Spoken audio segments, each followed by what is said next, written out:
So, who are you? Did you answer that you are human? Well, there are 8 billion humans are currently alive, I will say, because there's an estimated 117 billion humans throughout history. So what do you think makes you stand out from all these people? Well, did you answer with your nationality? Well, there's another insert number of people in your country who are also that. Did you answer with some incredibly niche hobby or thing that you like? Well, most definitely there are people who also like that. Like just look in the internet and you will most likely find that.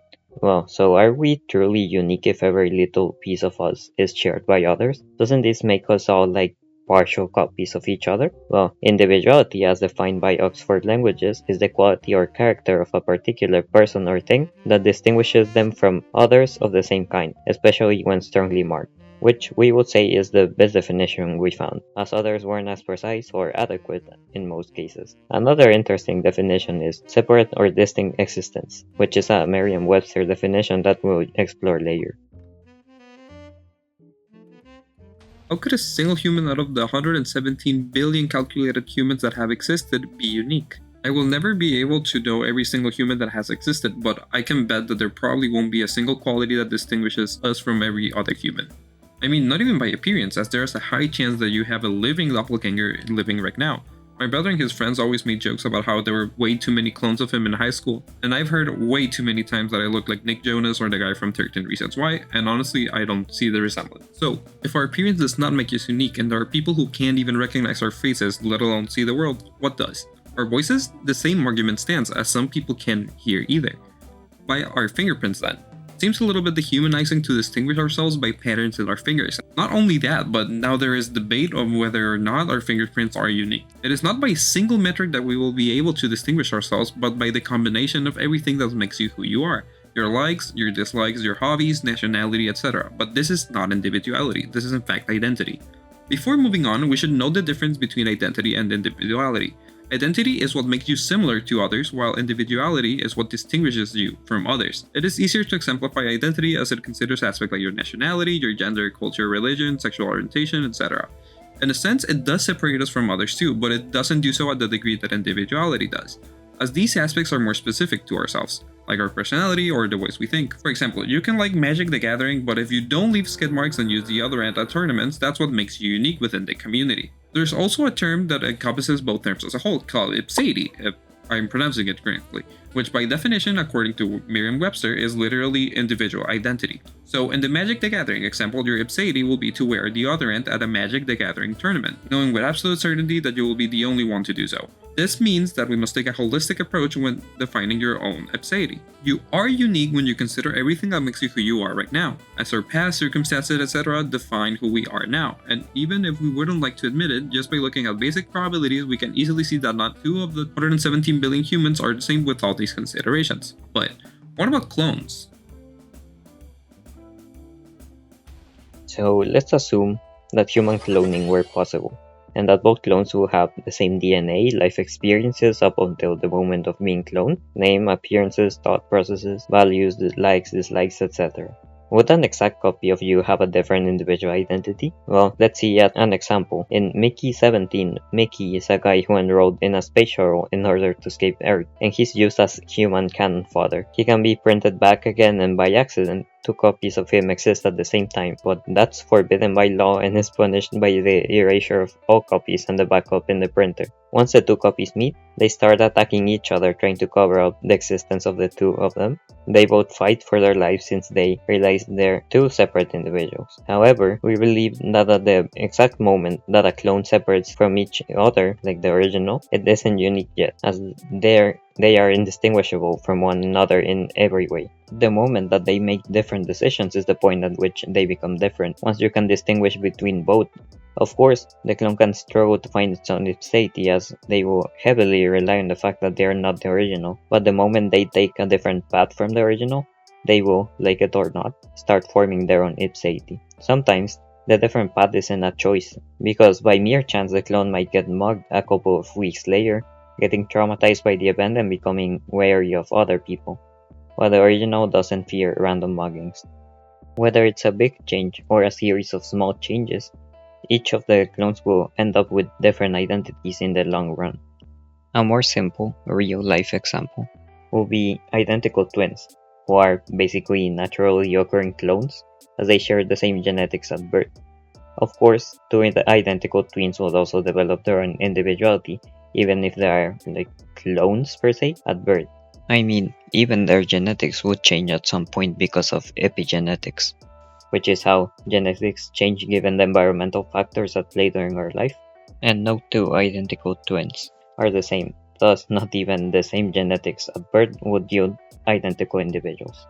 Let's take an extreme example and assume that they are separated at birth and forced to live identical lives. Would they make the same exact decisions? Surely different experiences and thoughts through their lives must make them different in even a small way. But even then, let's assume that they are indeed truly the same by the end of their lives. Decisions, thoughts, values, and all. In that case, would the identity of those two individuals be the same? Well, this is where eternal return or recurrence makes its appearance. We'll call it eternal recurrence for the sake of this section. Eternal recurrence argues that the universe will repeat itself an infinite amount of times from start to finish. The reason behind this is relatively simple. First, the probability of the universe happening exactly how it will happen through its existence is not zero. Therefore, if at some point after it's dead it exists again, it will most likely happen differently, but at some point it will happen the same way it happened for our existence. There are, reasonably so, some critics of the theory, because the argument backing the theory is like, well, it can happen, but for the sake of this video, we'll go with the theory. Of course, we would assume that our consciousness won't be transferred to another instance of ourselves, as we cannot revive. We're just one of infinite instances of ourselves that happen to be exactly the same. So, infinite instances of ourselves that have made the same decisions, lived the same life, thought the same thoughts, and everything the same from being born to dying will be the same from us. From an omniscient third person's perspective, they could say it's, well, the same thing. From your perspective, though, it gets tricky. If you have absolute certainty regarding eternal recurrence, then you should know that you're not the first nor the last to live your life exactly as you did, hence you're not unique. So you're simply one more instance of yourself in an infinite sea of instances.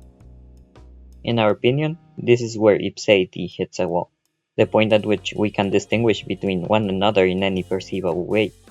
However, the point at which we can distinguish two ipseities depends on our perception and knowledge of another one's ipseity. So basically, two people don't need to be the same for us to be unable to distinguish between them, since they can be similar enough to pass as the same, or we generalize them to be so. At this point, it will be cool to analyze Merriam-Webster's definition given the idea that is being explored. It's simply separate or distinct existence. This is interesting because by that definition, your other instance would have a different individuality. Although it is exactly the same except for your consciousness, you cannot identify a difference, but this definition really doesn't care about that. It is a separate existence, so they don't have the same individuality. I mean, we respectfully disagree with Merriam-Webster's definition and favor Oxford languages instead.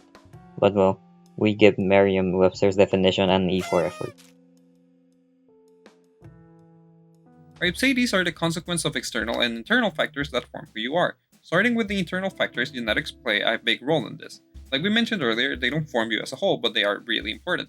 Thoughts play a very important role in our ipseities as well, and thoughts are a very ample factor that includes political, religious, and spiritual beliefs, factors that we choose in order to form our own ipseity. The only exceptions being politically censored countries and similar circumstances, since those are external factors.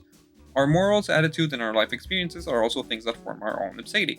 Although life experiences and moral are a little bit of a combination of both internal and external factors, as they are influenced by your environment but also by your own perception. When it comes to external factors, environmental factors such as your life experiences, your household, education, country, socioeconomic status, etc., they play a very important role in your ipseity too, and in this case, it isn't up to us to decide how these happen, even if it is up to us how to respond to each of them. Our social network is also an important factor in the forming our ipseity, and in some cases it is external, like people we can't choose in our lives, like our parents, for example, and other times it is internal, like the people you choose to have in your life. External factors can influence the way we think and open us to new experiences on some occasions. Our ipseity cannot be an objective thing, as we can't perceive ourselves objectively.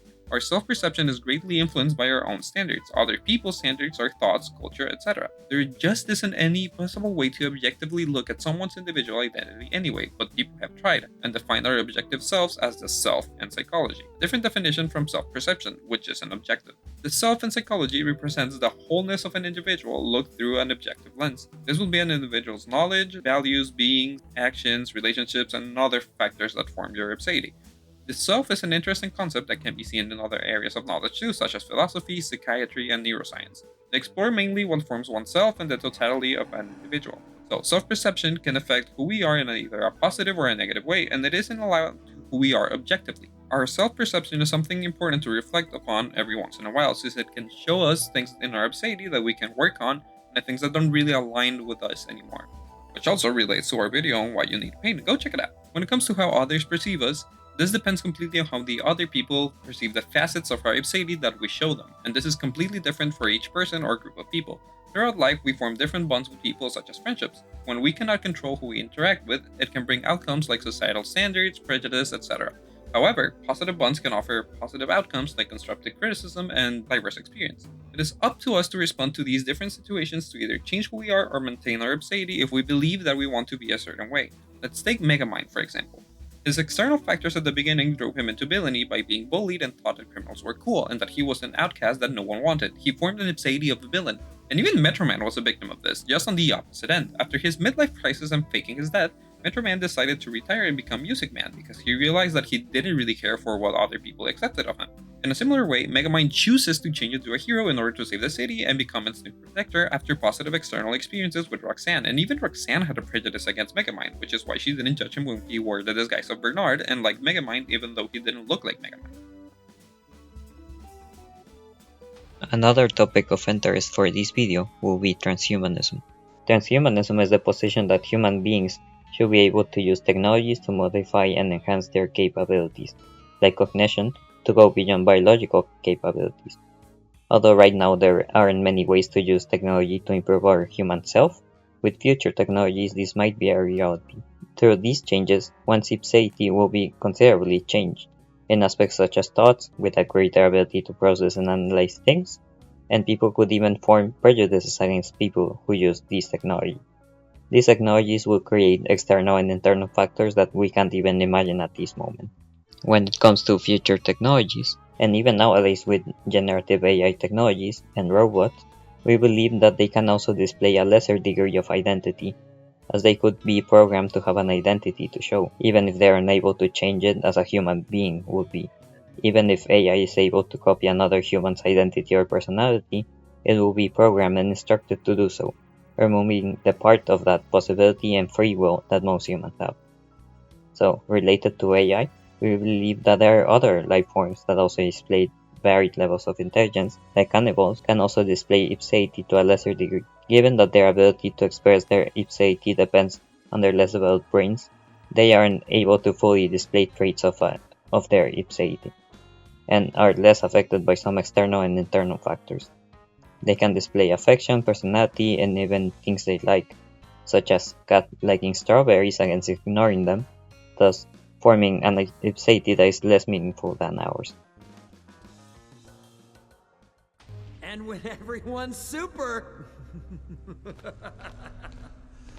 no one will be. I get what syndrome means in this phrase, and in a way he's right, but then here comes Kung Fu Panda and proves him wrong, showing that what makes you special is yourself. We are all special in our own way. This is the message that I take from the movie, and I think it fits Merriam-Webster's dictionary definition of individuality for this section, and therefore I upgrade their E for effort to a V. Their definition tells us that just by existing apart from each other, we become individuals, similar to Mickey 17. Technically, everyone has access to the Dragon Scroll, since the Dragon Scroll is nothing but a mirror. When Tai Lung opens the scroll, he learns that there's no secret to power. Po was being taught in a painful way by Shifu that he needs to change who he is in order to become powerful. And it wasn't until Po's dad told him that there was no secret ingredient to the noodle soup that Po learns that there is nothing that makes him special but believing on himself, which is when he actually unleashes his potential. With external and internal factors, we continue to form our own ipseities, and while you should strive to better yourself through the years, feel free to look back on your past self and see how much you have grown, and praise yourself for it. Surround yourself with individuals who challenge you to be better in positive ways, accept you for who you are, and call you out respectfully when you make a mistake. Just how you should take in the good, you shouldn't take in the bad necessarily. And while this is easier said than done, you shouldn't let other people's opinions affect who you are, which is why I will wrap up this section with a modified quote from Mark Twain, which inspired a quote from Captain America in the Civil War comic. To sum up what I think you should do with your negative opinions, and I quote, "Let men label you as they may. If you alone of all the nation decide one way, and that way be the right way by your convictions of the right, you have done your duty by yourself. Hold up your head, for you have nothing to be ashamed of. When the mob and the press and the whole world tells you to move, your job is to plant yourself like a tree beside the river of truth and tell the whole world, no, you move." So, once ipseity is formed throughout all of our lives, and every single thing that makes you you forms your ipseity. The ability to grow and change is what makes us special in different ways, and being able to express one's ipseity through different forms will also be very liberating in some occasions. At the end, it is up to you to choose and pick most of the things that make you unique, and even when things are independent on your decisions, nobody can force your response to anything, no matter how much it feels like they can do. You don't have to rely on others to tell you what to think, believe, and feel. That is your decision to make. It is our own ability to grow and choose what distinguishes us from everyone else, including our past selves. If we don't change, then what makes us any different from our past? We might be the same person all the time by that point. It isn't about being different from others because we already are different. Thousands of millions of people choose to change, and the reason humanity has thrived so far is because of our ability to learn and to think differently. From throwing a stone, to discovering fire, to writing a YouTube video, or standing up to your own beliefs, challenge yourself to do something that comes from you and do it for yourself. Well, sorry we were a little bit MIA, being like 1 year. Well, life got in our way, but now I think we're back, and hopefully we'll keep a consistent monthly schedule. So, if you're a returning viewer from a year ago, thank you for joining us again. And if you're new here, welcome. Thank you for listening, and we'll see you on the next one. Feel free to leave any thoughts or topics you would like to hear our opinion on in the comments.